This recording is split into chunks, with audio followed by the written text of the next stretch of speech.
میرا دیور لڑکوں کا شوقین تھا۔ اسے لڑکے بہت زیادہ پسند تھے۔ اس نے ایک خواجہ سرا سے شادی کر لی تھی۔ وہ بہت حسین اور بہت پیاری تھی، مگر اس سے بچہ پیدا نہیں ہو سکتا تھا۔ میرا دیور مجھے بار بار کہتا، بھابی میرے لیے بچہ پیدا کرو۔ جب میں نے اس کی یہ بات سنی تو مجھے بہت زیادہ غصہ آیا۔ وہ کافی دنوں سے ضد کر رہا تھا کہ بھابی میرے لیے بچہ پیدا کرو۔ ایک رات میں اپنے شوہر سے فارغ ہوئی تو اپنے دیور کے کمرے میں چلی گئی۔ اس رات دیور نے میرے ساتھ ایسا رویہ اختیار کیا جیسے ہماری شادی ہو گئی ہو۔ میرے گھر میں 2 افراد تھے، میرا شوہر اور میرا دیور۔ ان کے والدین بہت پہلے ایک ایکسیڈنٹ میں وفات پا گئے تھے۔ میرے شوہر نے اپنے چھوٹے بھائی کو پالا پوسا اور بڑا کیا۔ دونوں بھائیوں میں بے حد محبت تھی۔ میرے گھر کا ماحول بہت پرسکون تھا۔ مجھے بھی میرا دیور بہت زیادہ عزیز تھا، بالکل بھائیوں کی طرح پیارا لگتا تھا۔ پھر اچانک میرے گھر کا ماحول عجیب ہونے لگا۔ میرا دیور زیادہ تر گھر سے باہر رہنے لگا اور وہ عجیب قسم کی سرگرمیوں میں مگن ہو گیا۔ عجیب لڑکوں کی کمپنی نے میرے دیور کو تباہ و برباد کر دیا۔ ایک دن اچانک میرا دیور ایک انتہائی خوبصورت لڑکی کو گھر لے آیا اور بتانے لگا کہ میں اس سے نکاح کر چکا ہوں۔ آج کے بعد یہ میری بیوی کی حیثیت سے اس گھر میں رہے گی۔ میرے شوہر کو بہت زیادہ حیرت ہوئی، لیکن وہ لڑکی بلا شبہ بہت حسین اور نہایت خوبصورت تھی، بلکہ معصوم سی لگتی تھی۔ اس کا اخلاق بھی بہت پیارا تھا اور سو بہت سلجھی ہوئی سلیقہ مند لڑکی تھی۔ اس نے چند ہی دنوں میں گھر کو بہت اچھے سے سنبھال لیا۔ اس نے بڑے طریقے سے میری ساری ذمہ داریاں اپنے سر لے لیں۔ اس کے ہاتھ میں بہت ذائقہ تھا، وہ بہت مزیدار کھانے بناتی تھی۔ اس نے کچن کی ساری ذمہ داریاں خود اٹھا لیں اور پورے گھر کو نئے سرے سے سجا دیا۔ مجھے بھی اس کے کام کرنے اور ذمہ داری سنبھالنے پر کوئی اعتراض نہیں تھا، کیونکہ ماشاءاللہ میں 3 بچوں کی ماں تھی تو مجھے آرام سے ایک ہاتھ بٹانے والا مل گیا، ورنہ تو مجھے سارا دن گھر کے کاموں میں ہی فرصت نہ ملتی۔ میرا ایک پاؤں کچن میں ہوتا تو دوسرا بیڈ روم میں۔ لیکن چند ہی دنوں بعد مجھے میرے دیور کے اس رویے نے مجھے پریشان کر دیا۔ وہ مجھے عجیب نظروں سے دیکھنے لگا تھا اور اس کی نظریں مجھے کھٹکنے لگیں۔ آج سے پہلے اس نے مجھے اس طرح کبھی نہیں دیکھا تھا۔ وہ تو ہمیشہ مجھے بڑی بہنوں کی طرح عزت دیتا تھا، لیکن اب اس کی نظریں بہت عجیب سی ہو گئی تھیں۔ مجھے یوں محسوس ہوتا تھا جیسے اس کی نظریں میرے وجود کے آر پار ہو رہی ہوں۔ جس طرح وہ مجھے دیکھتا تھا مجھے بہت الجھن ہوتی تھی۔ پھر ایک دن اچانک میں کچن میں کام کر رہی تھی، وہ میرے پیچھے آ کھڑا ہوا۔ میرے کام میں ہاتھ بٹانے کے بہانے سے وہ میرے ساتھ ٹچ ہونے لگا اور مجھ سے عجیب سی باتیں کرنے لگا۔ مجھے بہت الجھن ہونے لگی۔ میں نے اس سے کہا، تم کیا چاہتے ہو؟ اگر تم نے یہ حرکتیں بند نہ کیں تو میں تمہارے بھائی کو سب کچھ بتا دوں گی۔ یہ کیا طریقہ ہے تمہارا؟ کیوں میرا جینا حرام کر رہے ہو؟ تو وہ اچانک کہنے لگا، بھابی مجھے اور کچھ نہیں چاہیے، مجھے آپ سے ایک بچہ چاہیے، وہ ایک بچہ جو میرا ہو۔ میں آپ سے ایک بچہ چاہتا ہوں اور اس کا باپ بھی میں ہی بنوں گا۔ اس کی بات سن کر تو میرا دماغ ہی گھوم گیا کہ یہ کیسی باتیں کر رہا ہے۔ میرے دیور نے آج سے پہلے کبھی اس طرح کی بیہودہ بات نہیں کی تھی۔ جب میں نے یہ بات سنی تو میں نے زور سے اسے پیچھے کی طرف دھکا دیا اور کچن سے باہر نکال دیا۔ اچانک اس کی بیوی بھی سامنے آتی ہوئی دکھائی دی۔ جب اس نے یہ سب دیکھا تو اس نے نظریں جھکا لیں۔ مجھے بہت زیادہ دکھ ہوا کیونکہ وہ لڑکی انتہائی خوبصورت اور بہت پیاری تھی۔ مجھے اس کے سامنے خود کو مجرم سا محسوس ہونے لگا کہ وہ آخر میرے بارے میں کیا سوچتی ہوگی۔ بے شک اس میں میرا کوئی قصور نہیں تھا، لیکن اس بیچاری کا بھی تو کوئی قصور نہیں تھا۔ اس دن کے بعد کچھ دن تک گھر میں سکون رہا، لیکن چند دنوں بعد میرا شوہر اپنے کام کے سلسلے میں شہر سے باہر چلا گیا۔ اس کے جاتے ہی ایک رات میرا دیور میرے کمرے میں آ گیا اور پھر مجھ سے وہی فرمائش کرنے لگا۔ اس کی باتیں مجھے بہت الجھا رہی تھیں۔ وہ منتیں سماجتیں کرتا اور کہتا، بھابی کسی کو بھی پتہ نہیں چلے گا، وہ بچہ اسی گھر میں رہے گا اور کسی کو نہیں معلوم ہوگا کہ وہ میرا بچہ ہے یا آپ لوگوں کا۔ پلیز آپ میری بات مان جائیں، مجھے آپ سے ایک بچہ چاہیے۔ اس بار میں نے اسے کالر سے پکڑا اور دروازے سے باہر دھکا دے دیا۔ مجھے بہت زیادہ غصہ آ رہا تھا اور مجھے سمجھ نہیں آ رہی تھی کہ میں اس کے ساتھ کیا کروں۔ پھر میں بے چینی سے اپنے شوہر کے آنے کا انتظار کرنے لگی۔ میں نے سوچا کہ اس بار میں ضرور انہیں اس کے بھائی کی حرکتوں کے بارے میں بتاؤں گی۔ تقریباً 2-3 دن بعد میرا شوہر بھی گھر واپس آ گیا، لیکن ان کے آتے ہی مجھے ایک اور پریشانی نے آ لیا۔ میں نے اچانک اپنے شوہر کے رویے میں بہت زیادہ تبدیلی دیکھی۔ وہ اپنی بھابھی کو عجیب عجیب نظروں سے دیکھنے لگا اور معنی خیز باتیں کرنے لگا۔ باتوں ہی باتوں میں وہ اچانک کہنے لگا کہ میں نے گھر سے باہر لیلا کو بہت مس کیا۔ اس کی بات سن کر جب میں نے حیرت سے اس کی طرف رخ موڑا تو وہ بات سنبھالتے ہوئے کہنے لگا، میں لیلا کے کھانوں کو بہت مس کرتا رہا کیونکہ لیلا بہت زبردست کھانے بناتی ہے۔ یہ بات سن کر مجھے اپنے شوہر پر بہت غصہ آیا کیونکہ لیلا تو چند دن پہلے ہی ہمارے گھر آئی تھی اور کھانے بنانے لگی تھی، جبکہ میں تو کئی سالوں سے کھانا بنا رہی تھی، مگر کبھی میرے شوہر نے میرے کھانوں کی اس طرح تعریف نہیں کی، اور نہ ہی کبھی جب وہ گھر سے باہر جاتے تھے تو کہا کہ وہ میرے کھانوں کو مس کرتے ہیں۔ اب مجھے اپنے شوہر کی حرکتیں بہت زیادہ تنگ کرنے لگی تھیں۔ میں اپنے شوہر سے ناراض رہنے لگی۔ میں اپنے شوہر کو اپنے دیور کے بارے میں بتانا چاہتی تھی، لیکن اب تو مجھے اپنے شوہر کی اپنی حرکتیں بھی سمجھ نہیں آ رہی تھیں۔ میں یہ فیصلہ نہیں کر پا رہی تھی کہ میں اپنے شوہر سے اس کی شکایت کروں یا اپنے دیور کی۔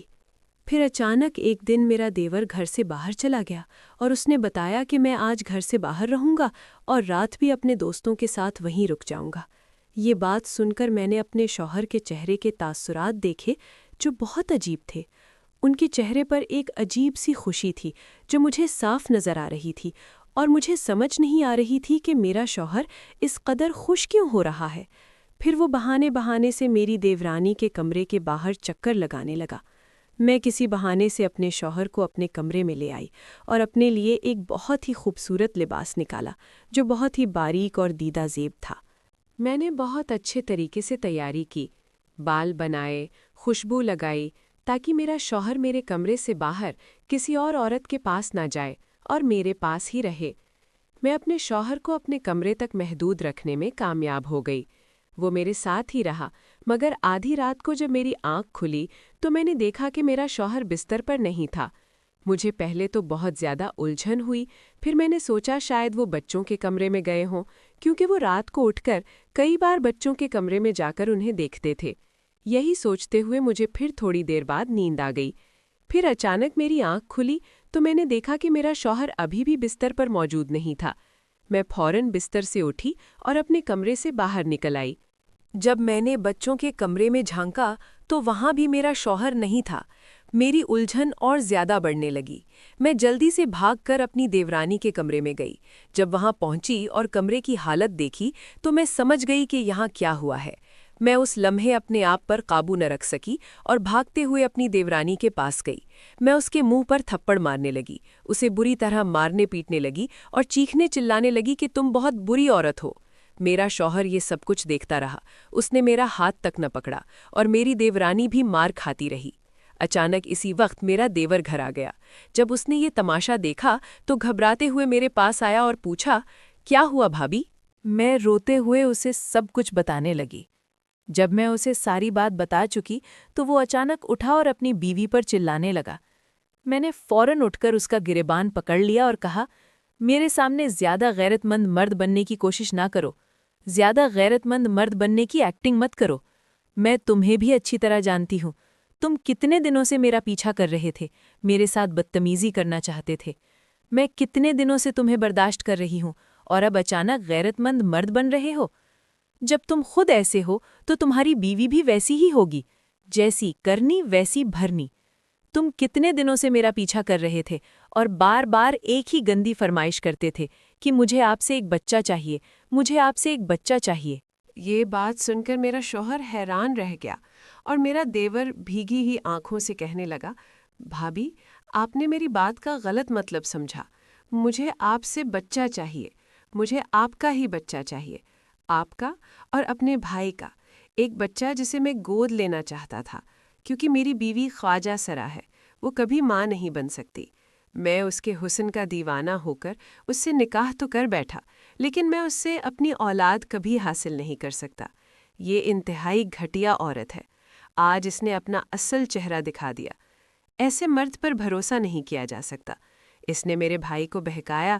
میرے دیور کی بات سن کر اچانک میری دیورانی چیخ اٹھی اور کہنے لگی، میں بھی ایک انسان ہوں، تم لوگ ہمیشہ ایسا کرتے ہو، ہمیں ویسا سمجھتے ہو، لیکن ہم بھی انسان ہیں، تم لوگ ہمیں غلط سمجھنے لگتے ہو، ہمیں صرف اسی کام کے لیے اہم سمجھتے ہو۔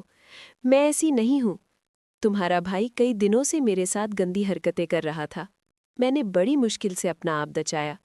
آج اچانک جب میں اپنے کمرے میں سوئی ہوئی تھی، تمہارا بھائی آیا اور میرے ساتھ غلط حرکتیں کرنے کی کوشش کرنے لگا۔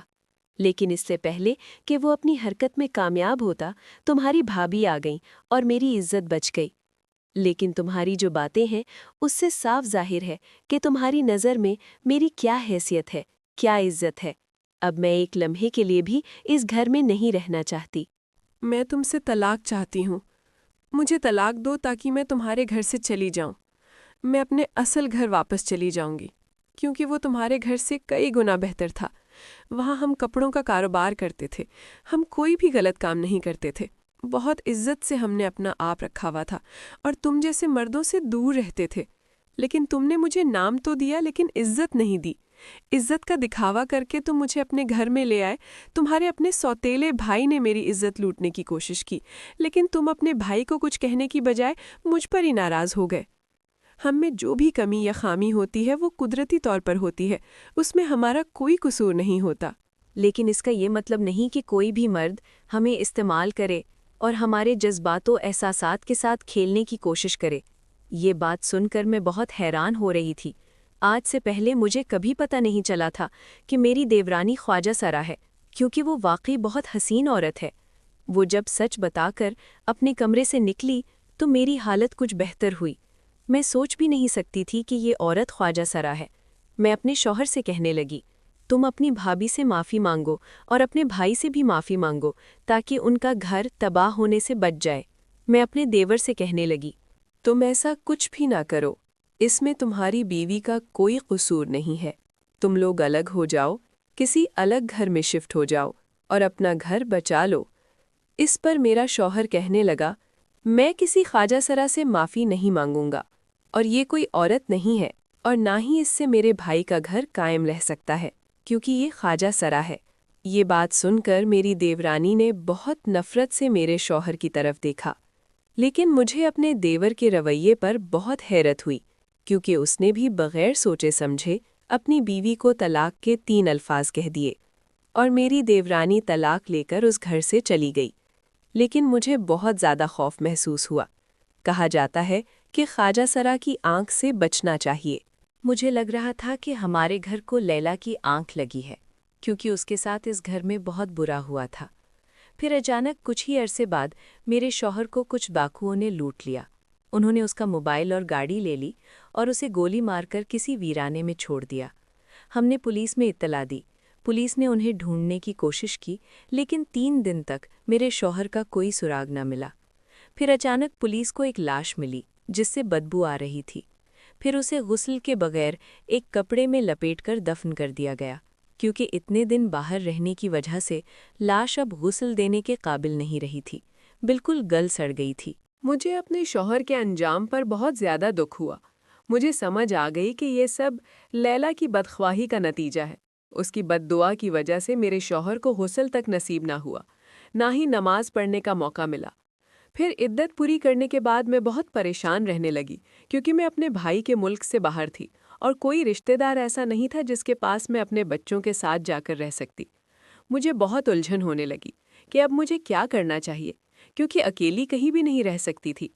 پھر اچانک ایک دن میرے دیور نے مجھ سے شادی کی درخواست کی، جسے میں نے آرام سے قبول کر لیا، کیونکہ اس کے سوا میرے پاس اور کوئی چارہ نہیں تھا۔ میرا دیور ایک بہت اچھا انسان تھا اور میں کافی عرصے سے اس کے گھر میں رہ رہی تھی، اسے اچھی طرح جانتی تھی، اور میرے بچوں کے لیے وہ بہترین باپ ثابت ہو سکتا تھا۔ پھر میرے دیور نے میرے ساتھ نکاح کر لیا اور ہم خوشی خوشی اپنے گھر میں رہنے لگے۔ اس کے بعد کبھی بھی لیلا نہ ملی، لیکن میں اسے کبھی بھی نہیں بھول سکی۔